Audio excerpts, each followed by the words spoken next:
tenses dalam bahasa Jepang. Hai, minasan, ohayo gozaimasu, konnichiwa, konbanwa. Oke, sekarang kita kembali lagi ya di pembelajaran Jago Jepang, JCP ya. Sekarang kita akan membahas Bunpo. Oke, coba di sini ngaku ya, siapa yang udah lama belajar bahasa Jepang tapi masih lemah dalam penguasaan tata bahasa. Oke ya, bahasa Jepang ya.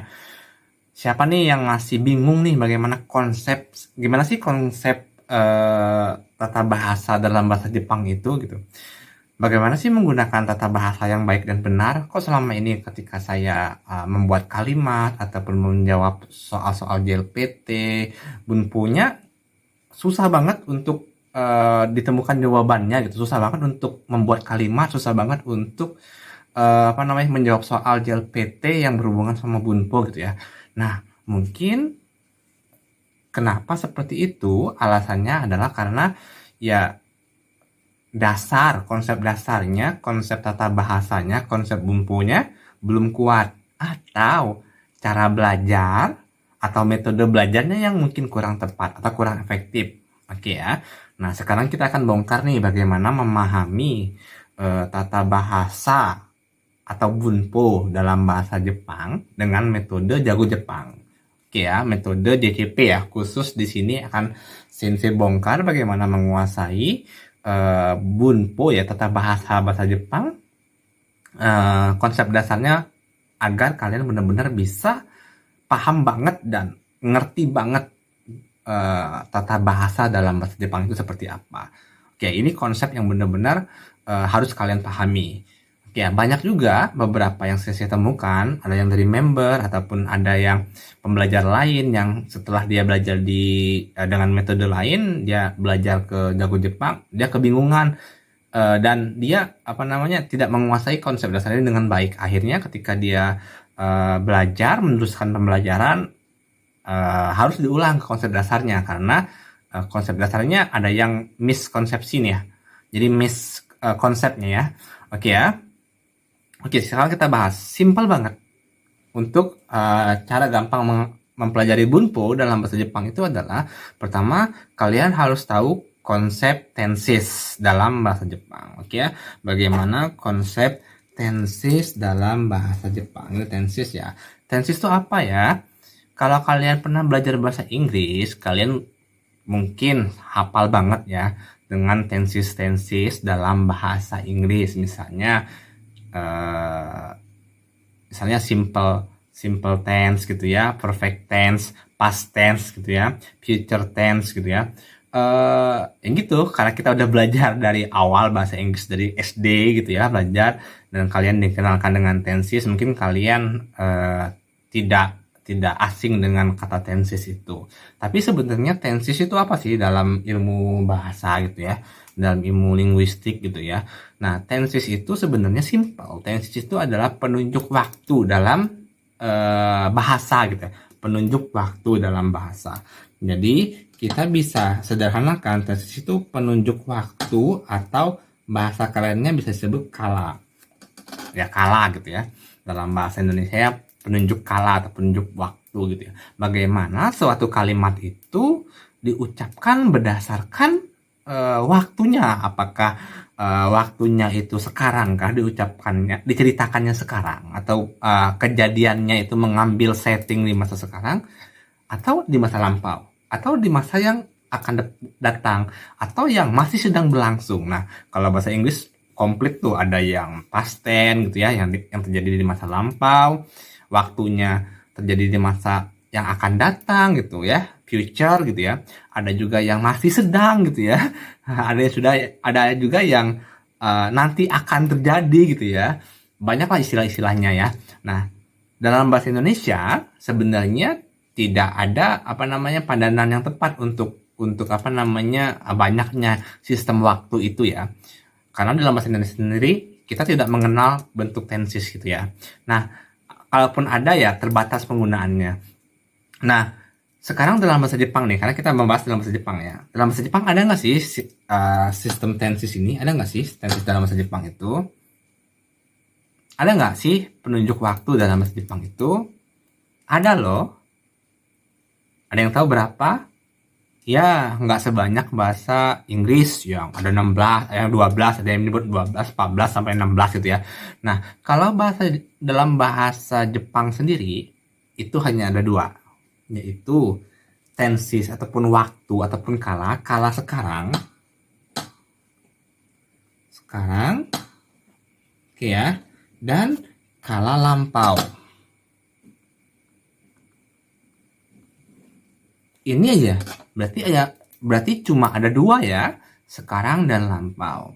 Jadi dengan mengetahui ini kita akan bisa membuat kalimat di mana kita bisa menentukan kejadiannya atau waktu kalimat itu diucapkan itu menunjukkan kondisi di waktu apa nih, waktu sekarang atau kejadian di masa lampau kita berceritanya gitu ya. Cuma dua itu aja gitu ya.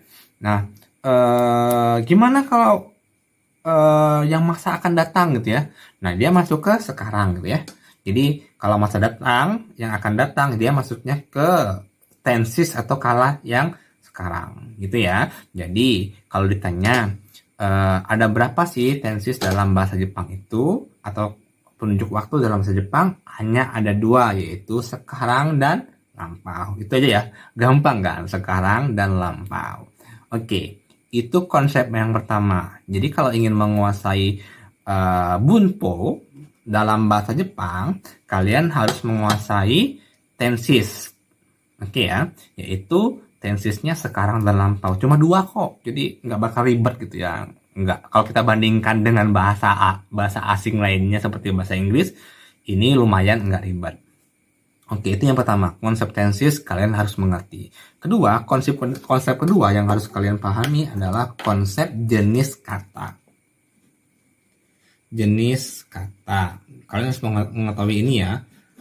Oke, jenis kata itu apa sih? Kalau bahasa Inggris kita kasih perbandingan ya, biar kalian nggak hanya tahu apa namanya satu sisi aja, yaitu bahasa Jepang dan bahasa Indonesia sebagai bahasa ibu kalian. Jadi ada pembandingnya bahasa asing lainnya, yaitu bahasa Inggris. Kalau bahasa Inggris itu istilahnya ada part of speech. Jadi ya jenis kata, kalau bahasa Indonesianya gitu, jenis kata. Nah, dalam jenis part of speech ini ataupun jenis kata ini ada banyak ya jenis kata dalam bahasa itu sendiri ya. Misalnya kita bisa sebutkan, kalau bahasa Indonesia kita bisa bilang jenis kata itu ada kata benda, kata sifat, kata kerja, kata depan, kata sambung gitu ya. Kata keterangan gitu ya. Nah, kalau bahasa Jepang ada partikel juga, oke ya. Nah, sekarang dalam bahasa Jepang nih, konsep untuk menguasai tata bahasa dalam bahasa Jepang itu, kalian hanya perlu menguasai 3 jenis kata kerja. Tiga jenis kata yang akan digunakan dalam tata bahasa Jepang. Oke ya. Langsung saja kita sebutkan satu persatu. Apa saja mereka, yaitu kata benda. Dalam bahasa Jepang disebut meisi. Nah, meisi ini adalah kata benda. Oke, kalian harus tahu ya, karena kata benda dalam bahasa Indonesia juga gampang untuk diketahui ya. Kata benda yang menunjukkan benda gitu ya. Misalnya buku, meja, pulpen, lemari gitu ya. Nah, semua itu dimasukkan ke jenis kata, yaitu kata benda. Oke ya, gampang kan? Itu yang pertama. Yang kedua, kata sifat. Kata sifat dalam bahasa Jepang disebut keiyoshi. Oke ya. Keiyoshi itu kata sifat. Jadi bagaimana kita menentukan jenis kata yang merupakan kata sifat berdasarkan ya kayak bahasa Indonesia aja ya. Jenis kata dalam bahasa kata sifat itu misalnya panas, dingin, terang, redup gitu ya. Apa ya? Ya jenis kata gitu, kata sifat gitu ya. Bisa lah ya, mengerti lah ya bedanya kata benda sama kata sifat. Nah, berikutnya yang terakhir adalah kata kerja. Kata kerja dalam bahasa Jepang itu disebut doshi. Nah, doshi itu kata kerja. Jadi ya wajib mengetahui jenis kata ini gitu. 1, 2, 3. Ini aja cukup gitu ya. Kata benda, kata sifat, kata kerja.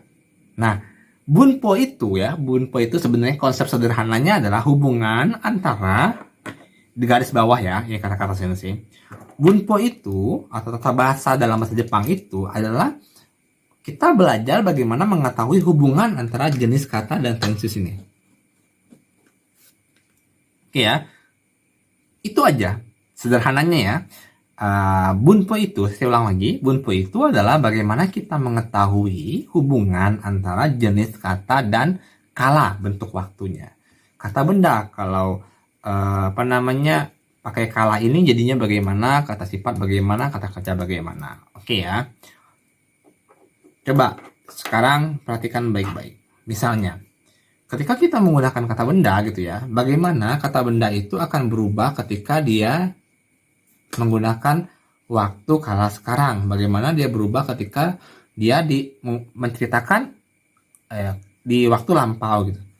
Kata sifat juga begitu, bagaimana ketika dia berubah ketika menggunakan kala waktu sekarang, bagaimana ketika dia menggunakan kala waktu lampau. Kata kerja juga begitu, bagaimana kalau dia sekarang dan bagaimana kalau dia lampau, gitu aja.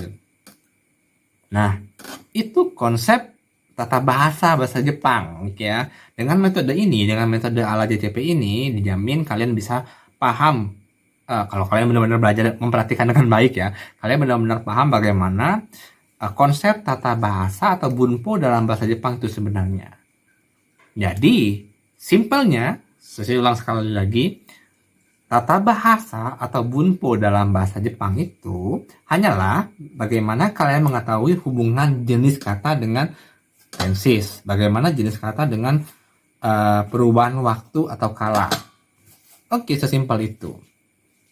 Untuk penjabaran masing-masing, kata benda bagaimana, kata sifat bagaimana, kata kerja bagaimana, akan kita bahas berikutnya. Oke?